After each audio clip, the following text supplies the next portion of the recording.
Hello friends, कैसे हैं आप और आपका कैसा चल रहा है तैयारी। तो हमने एपीजीपी को ऑलमोस्ट कवर कर लिया है। अगले दो पार्ट में हम लोग डाउट को देखेंगे। तो चलिए स्टार्ट करते हैं। और सबसे पहले हम लोग 7 ये कह रहा है कि A X cube plus B X square plus C X plus D, अगर ये is divisible divisible by A X square plus C है तो ए बी सी डी किसमें होगा। तो A B C D are in किसमें होगा, H P, A P, G P या नन ऑफ दीज। ये हमसे पूछा जा रहा है। क्या हमसे क्वेश्चन करा कि एक हमारे पास ये दिया हुआ एक्सप्रेशन, ये अगर इससे डिविजिबल है इस ए एक्स प्लस सी से, तो ए बी सी डी किसमें होगा, एपी में होगा, जीपी में होगा, एचपी में होगा, किसमें होगा। तो ये इस क्वेश्चन में कैसे कह रहा है, ये जो एक्सप्रेशन है वो इससे डिविजिबल है, इससे वो डिवाइड होता है। तो चलिए वो डिवाइड करके देखते हैं कैसे होगा। ए एक्स स्क्वायर प्लस सी, आप ये सब पढ़े होंगे 6, 7, 8 में। तो अगर आपको याद नहीं है तो एक बार आप 6, 7, 8 का बुक को देख लीजिए, ठीक है। अभी के लिए हम ऑप्शन मिटा रहे हैं। तो ये कह रहा है ये वाला जो एक्सप्रेशन है वो इससे डिविजिबल है। तो अब यहां देखिए एक्स क्यूब है, यहां एक्स स्क्वायर है, किससे गुना करेंगे कि एक्स क्यूब बन जाएगा, तो एक्स से गुना करेंगे। ए एक्स स्क्वायर को किससे गुना करेंगे कि ए एक्स क्यूब बन जाएगा, तो ए एक्स स्क्वायर को एक्स से गुना करेंगे तो एक्स क्यूब बन जाएगा। तो क्या होगा, ए एक्स क्यूब, एक्स को सी से गुना करेंगे तो सी एक्स, ठीक है। ए एक्स स्क्वायर को एक्स से गुना करा तो ए एक्स क्यूब, सी को एक्स से गुना करा तो सी एक्स। अब यहां हो जाता है माइनस माइनस, यही होता है डिवाइड में। तो ये हमारा कट जाएगा और हमारा आ जाएगा बी एक्स स्क्वायर माइनस सी एक्स प्लस डी, अगर हम गलत नहीं है तो, ठीक है। तो सी एक्स भी कट जाएगा, सॉरी ये सी एक्स और ये सी एक्स भी कट जाएगा, ठीक है। तो हमारा जो आएगा वो क्या आएगा, B X square plus T, ठीक है। अब हमको चाहिए बी एक्स स्क्वायर, इसको कट करने के लिए। तो हमारे पास ए एक्स स्क्वायर है, ए एक्स स्क्वायर को किससे गुना करेंगे कि बी एक्स स्क्वायर होगा। तो अगर हम इसको b से गुना कर दे तो क्या हो जाएगा, b से गुना कर देंगे तो ए बी एक्स स्क्वायर हो जाएगा, ये हो जाएगा ए बी एक्स स्क्वायर हो जाएगा पक्का। अगर इसको हम b से गुना करेंगे तो ए बी एक्स स्क्वायर हो जाएगा, और हमें चाहिए बी एक्स स्क्वायर, तो क्या करेंगे, a से डिवाइड भी कर देंगे, ठीक है। तो मतलब अगर हम इसको b बाई ए से गुना करें तो हमारा आ जाएगा ए एक्स स्क्वायर। देखिए अगर ए एक्स स्क्वायर है, इसको हम अभी थोड़ा देर के लिए मिटा रहे हैं। अगर ए एक्स स्क्वायर को हम b बाई ए से गुना करेंगे तो ये कट जाएगा तो बी एक्स स्क्वायर आएगा। तो अभी यहां क्या लिखा जाएगा, अभी यहां आ जाएगा बी एक्स स्क्वायर प्लस, अब c को इससे गुना करेंगे तो क्या आ जाएगा, c को इससे गुना करेंगे तो बी सी बाई ए, यही आएगा। चलिए फिर माइनस माइनस करते हैं, ये माइनस और ये माइनस, तो ये कट गया, हमारे पास आया d minus B C by A, ठीक है। ये हमारा रिमाइंडर बच गया, क्योंकि अब इसमें एक्स स्क्वायर है और अब हमारे पास एक्स का कोई टर्म बचा नहीं, तो ये हमारा रिमाइंडर बच गया। अगर ये इससे डिविजिबल है तो रिमाइंडर कितना आना चाहिए, 0। अगर हमारा 8 अगर 2 से पूरा पूरा कट जाता है तो रिमाइंडर कितना आता है, 0। अगर 3 से 8 नहीं कटता है तो कुछ रिमाइंडर आएगा, अगर 3 से 8 नहीं कटता है तो 2 रिमाइंडर आ गया। तो मतलब अगर पूरा पूरा कटने के लिए क्या आना चाहिए, रिमाइंडर का 0 आना जरूरी है। तो क्वेश्चन में हमारा दिया है कि ये जो एक्सप्रेशन है इससे डिविजिबल है, तो ये जो रिमाइंडर है ये नहीं आना चाहिए, 0 आना चाहिए। तो चलिए हम इसको लिखते हैं, यहां पर हमारा क्या आना चाहिए, b minus B C by A, क्या आना चाहिए, 0 आना चाहिए, ठीक है। तो क्या आ जाएगा, d is equal to B C by A, इसको ऐसा भी लिख सकते हैं d by C is equal to B by A, लिख सकते हैं। तो हमने जीपी में क्या पढ़ा था कि अगर a b c और d है तो b by A equal to C by B equal to D by C, यही आएगा। यही हमने पढ़ा था कि हमारा जो जैसे कि अगर हमारा है 1 है, 2 है, 4 है और 8 है, तो अगर 1 को 2 से डिवाइड करेंगे तो 2 आएगा, 2 को 4 से डिवाइड करेंगे तो 2 आएगा, और 4 को 8 से डिवाइड करेंगे तो 2 आएगा। तो हम देख रहे हैं कि दोनों को b को c से डिवाइड करेंगे तो वही आएगा जो कि b को a से डिवाइड करेंगे। तो ये किस में आ गया, ये आ गया हमारा जीपी में। कैसे हमने समझा, फिर से एक बार देखते हैं। ये जो एक्सप्रेशन था ये ए एक्स स्क्वायर प्लस सी से डिविजिबल था, ठीक है।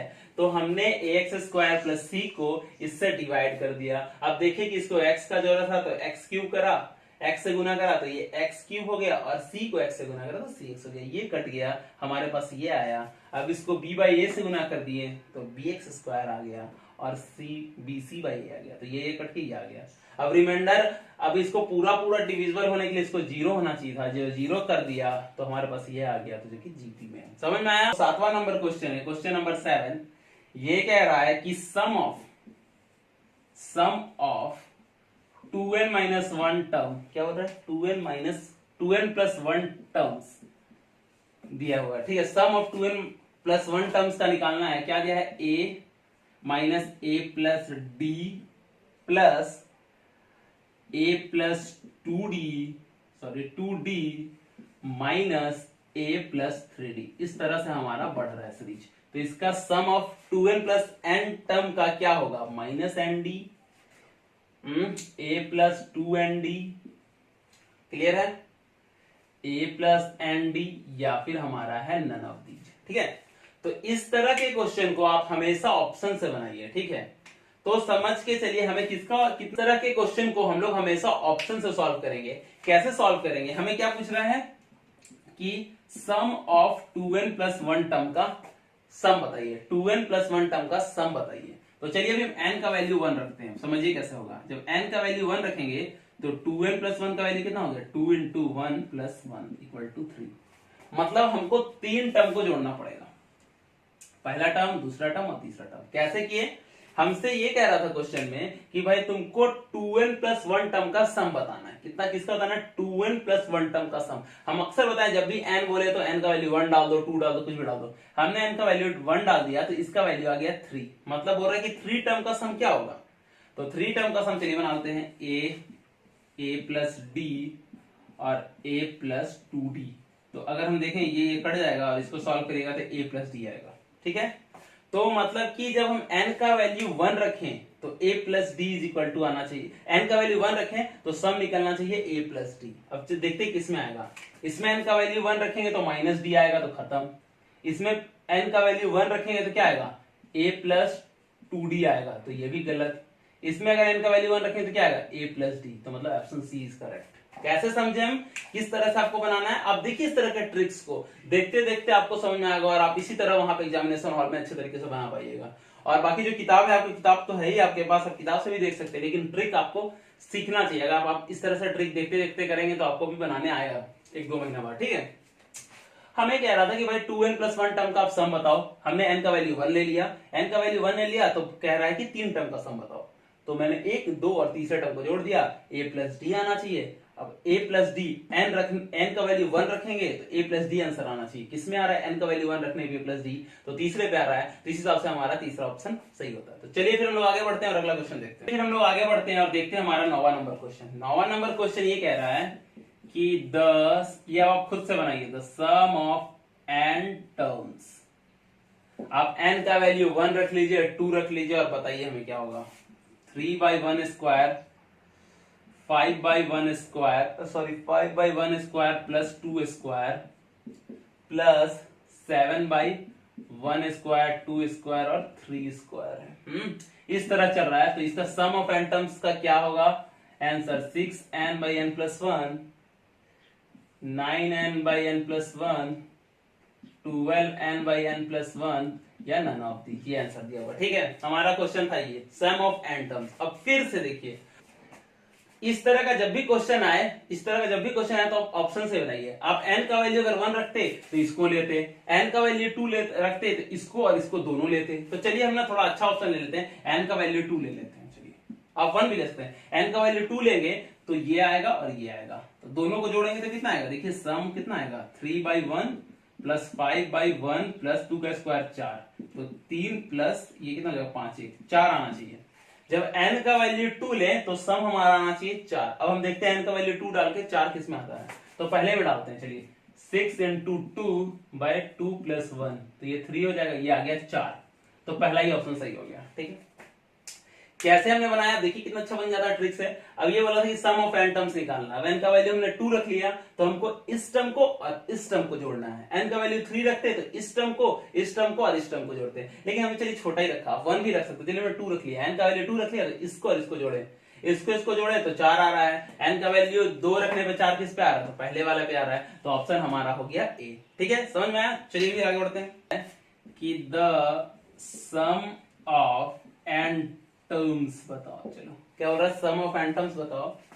1/√1/√3 प्लस 1/√3 प्लस √5 और ऐसे ऐसे चलते रह रहा है, तो इसका आंसर क्या होगा √2n प्लस 1।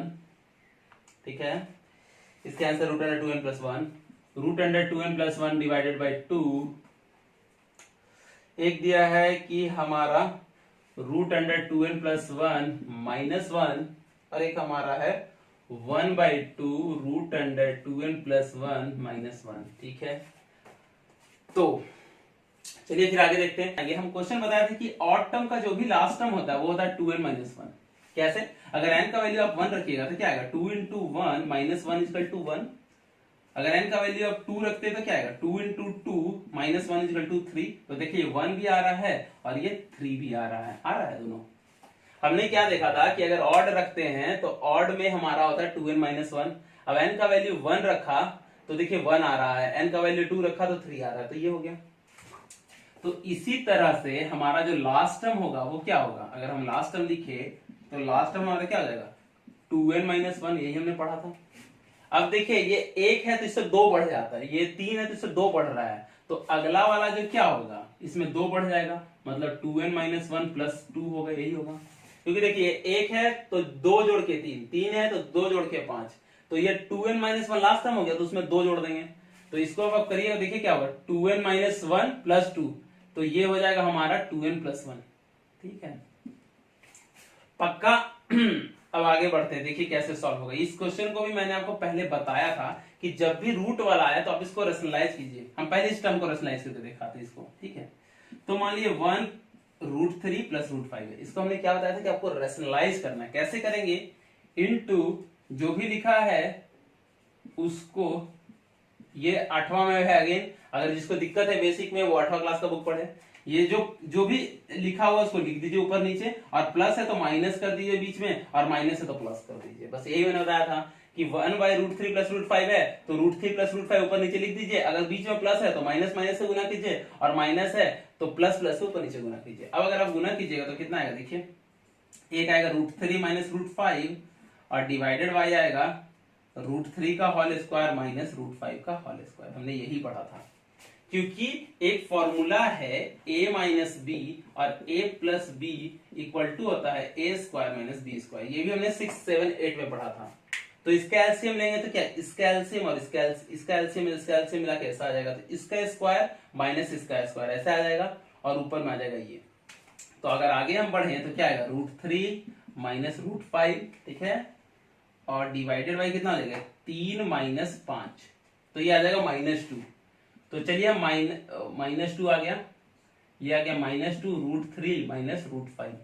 अब हम क्या करते हैं, माइनस से ऊपर गुना करके नीचे पॉजिटिव कर देते हैं, तो क्या होगा √5 माइनस √3/2, माइनस से गुना कर दिया ऊपर नीचे, ये माइनस था तो माइनस से ऊपर गुना कर दिया तो ऐसा आ गया। पहले आप समझिए कैसे हुआ, रैशनलाइजेशन पहले सीखिए कैसे होगा। ये हमारा टर्म था, इसको रेशनलाइज करना था, तो हमने बताया था कि जो टर्म है ऊपर नीचे लिख दीजिए, जो प्लस है तो माइनस माइनस से गुना कर दीजिए, और माइनस है तो प्लस प्लस से गुना कर दीजिए। अब एलसीएम क्या हो जाएगा, एलसीएम ऐसा ही हो जाएगा, इस ये इंटू इसके लिए हमने पढ़ा था a माइनस बी और a प्लस बी का फॉर्मूला था a square minus B square, तो क्या हो जाएगा इसका स्क्वायर माइनस इसका स्क्वायर। ठीक है, तो अब हम देखें तो ये -2 आ गया और ये आ गया। अब माइनस को हटा के ऊपर माइनस से गुना कर दिया तो ये आ गया। ठीक है, तो अब इसको याद रखिए, हमारा ये आया है। अब ये मिटा रहे हैं और आगे बढ़ रहे हैं। ठीक है, तो इसी हिसाब से हमारा क्या हो जाएगा, सब में वही आएगा, मतलब 1/2 सब में आएगा। ठीक है, और कैसे आएगा √3 माइनस √1, अगले का तो हमने निकाला ही है √5 माइनस √3, अगले का आएगा √7 माइनस √5, और लास्ट में आएगा √2n plus 1 minus √2n minus 1। ठीक है, अब देखिए सारा कट जाएगा, ये हम आपको पहले ही बताएं कि इस तरह में ना सिर्फ पहला आता और आखिरी आता, हम आपको बताए थे कि बाकी सारा कट जाएगा, सारा कट जाएगा, सारा कट जाएगा, सारा कट जाएगा, तो ये प्लस का होगा, सॉरी ये माइनस होगा। तो जो हमारा लास्ट में बचेगा वो बचेगा 1/2 √2n माइनस 1 माइनस 1, ये आंसर बचेगा जो कि डी है।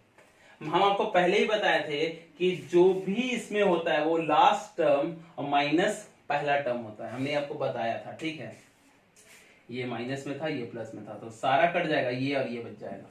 ठीक है, तो इस तरह का क्वेश्चन आएगा। और हम आपको बताए थे कि इसमें पहला और आखिरी टर्म बचता है, आप इसमें ध्यान दीजिएगा कि पहला और आखिरी बचता है, इसके हिसाब से भी हम सॉल्व कर सकते हैं। तो चलिए फिलहाल हम लोग आगे बढ़ते हैं और देखते हैं। अगर नहीं समझ में आए, अगर ये क्वेश्चन अभी भी समझ में नहीं आ रहा तो आप बताइए डाउट में, जो हम अगला जो वीडियो डालेंगे जिसमें हम नेक्स्ट 50 क्वेश्चन का डाउट बताएंगे उसमें इस क्वेश्चन को डालेंगे। अगर आपको डाउट लग रहा है इसमें भी तो आप हमको बताइए। ठीक है, चलिए आगे बढ़ते हैं। चलिए आगे बढ़ते हैं और देखते हैं हमारा 12 नंबर क्वेश्चन। 12 नंबर क्वेश्चन काफी अच्छा है और ये कहता है कि द लार्जेस्ट, क्या कह रहा है, लार्जेस्ट वैल्यू ऑफ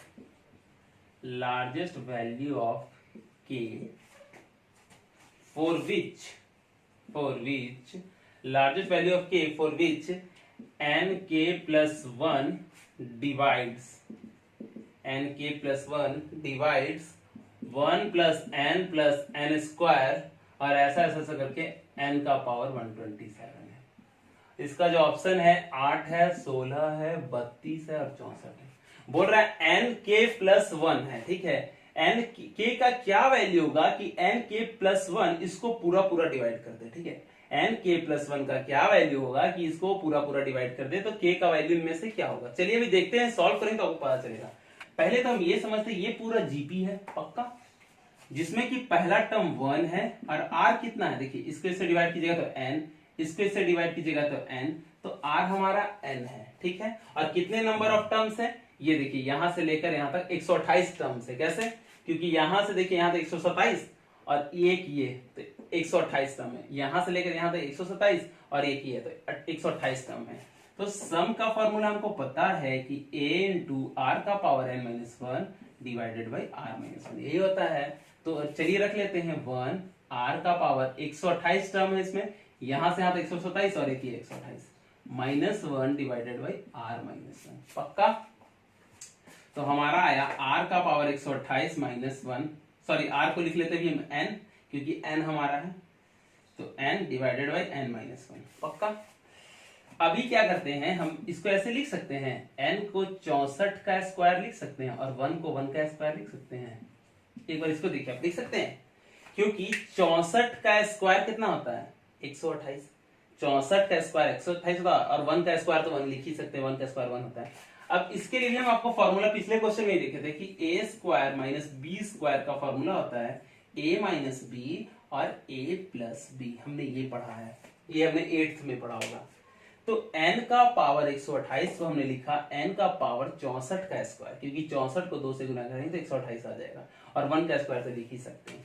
तो ये क्या हो गया हमारा, अब इस फॉर्मूला से अगर हम लिखें तो क्या हो जाएगा, n का पावर 64 एक बार लिखेंगे माइनस 1 और लिखेंगे n का पावर 64 प्लस 1 पक्का, और नीचे लिखेंगे n माइनस 1। ठीक है, अब हमसे पूछा कि n k प्लस 1 का वैल्यू कितना होगा कि ये जो है वो पूरा का पूरा कट जाए। तो हम देख रहे हैं अगर n का वैल्यू k का वैल्यू 64 हो जाएगा तो ये क्या आ जाएगा, n k 64 प्लस 1 यही आएगा। और ये अगर हम इसको इससे डिवाइड कर दे n 64 प्लस 1 तो ये कट जाएगा, इसीलिए n k का वैल्यू 64 होगा। क्यों 64 हुआ, हमने यहां तक निकाला था। अब हम देख रहे हैं कि k का वैल्यू अगर हम 64 रखें तो हमारा सेम यही वाला चीज आ रहा है, n का पावर 64 प्लस 1, तो उससे वो पूरा का पूरा डिवाइड हो जाएगा। n का पावर अगर हम k का पावर k का वैल्यू 64 रखे तो हमारा ये आ जाएगा n का पावर 64 प्लस 1। देखिए अगर यहाँ 64 रख दीजिएगा तो n का पावर 64 प्लस 1 होगा और इसमें n का पावर 64 प्लस 1 आ रहा था, तो दोनों ऊपर नीचे कट जाएगा, इसीलिए k का वैल्यू 64 हो जाएगा। कोई परेशानी कोई कंफ्यूजन हो आप फिर बताइए, इसमें भी डाउट होगा तो हम बताएंगे, लेकिन आपको एग्जाम निकालना है और आप पढ़िए मन लगा के। तो 16 नंबर क्वेश्चन ये कहता है, अब हम आपको सिखाते हैं ट्रिक से कैसे बनाएंगे। AR का वैल्यू 0 है, अभी आप समझिए, कोई A1 है, A2 है, dot dot dot dot A2n है, ठीक है, ये AP में है। इन AP आप क्वेश्चन पढ़िए, आपके पास बुकलेट है ही है। तो इसका वैल्यू क्या होगा, A1 plus A2n,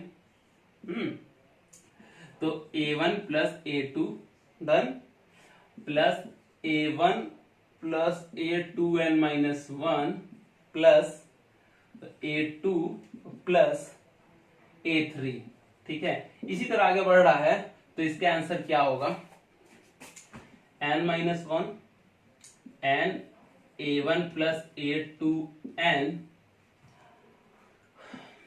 an plus root under an plus 1, ठीक है।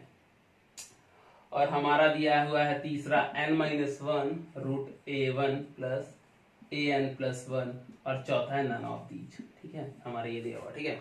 तो चलिए हमें अपने इसको हम आपको ट्रिक से बताते हैं। अब हमें अगर हमको बोल रहा है A1 A2 A3 are in AP, तो हम ले लेते हैं 1 2 3 4 आर इन एपी, एपी में है पक्का। हमें लेकिन लेना कहां तक यह ध्यान रखिएगा, इवन नंबर ऑफ टर्म लेना 2n, या तो हम 2 ले या 4 ले या 6 ले या 8 ले, 2n बोल रहा है तो 2n तक लेते हैं। चलिए हम यहां तक ही लेते हैं, ठीक है।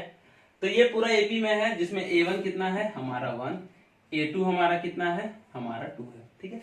n का वैल्यू हमने लिखा है 1, n का वैल्यू अगर हमने 1 रखा है क्योंकि हमारा 2n तक का लेना था, तो समझिए अगर हमें 2n टर्म लेना है तो n का वैल्यू अगर हम 1 रख दे तो हमारा कितना टर्म लेंगे हम, n का वैल्यू हम 1 रखे तो कितना टर्म लेंगे, हम रखेंगे 2 टर्म लेंगे। क्यों, क्योंकि तुमको बोल रहा है A1 A2 A2n टर्म सारे एपी, अगर n का वैल्यू तुम 1 रखते हो तो तुमको 2 टर्म लेना पड़ेगा। तो कौन से 2 टर्म, अगर 1 2 3 4 एपी में है तो 1 और 1 ये 2 टर्म हो गया। समझिए अब ट्रिक कैसे हमने बनाया, हमें कुछ नहीं कह रहा था, हमें ये कह रहा था कि इसमें 2n टर्म लेना है आपको, ठीक है।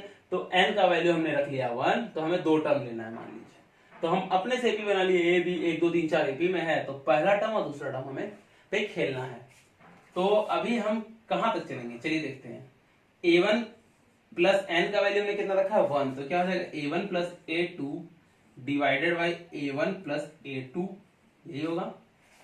और अगर यहां चले तो A3 होगा ही नहीं, क्योंकि हमने n का वैल्यू 1 रखा है तो हमको सिर्फ दो टर्म तक ही लेना है। जब हम n का, क्योंकि हमारे पास 2n टर्म्स तक लेना था, हमने n का वैल्यू 1 रखा तो 2 निकल के आया, मतलब हमको 2 टर्म पे ही खेलना है। तो हमारा तीसरा टर्म का बात ही नहीं आता है, तो ये तीसरा टर्म पे बात कर रहा है तो यहां तक हम लेंगे ही नहीं, हम सिर्फ इसको लेंगे पक्का। तो इसका सम क्या होगा, अब एक टर्म है तो जो वैल्यू आएगा वही सम आएगा। तो रख दीजिए A1 का वैल्यू 1 हो गया, A2 का वैल्यू 2 हो गया, और A1 का value root under 1 plus A2 का वैल्यू रूट अंडर 2। अब किसमें आ रहा ऑप्शन, तो देखिए इसमें आ रहा ऑप्शन, क्यों, n का वैल्यू 1 हो गया, A1 का वैल्यू 1 हो गया, A2 का वैल्यू 2 हो गया, root under 1 plus root under 2, देखिए आ रहा है।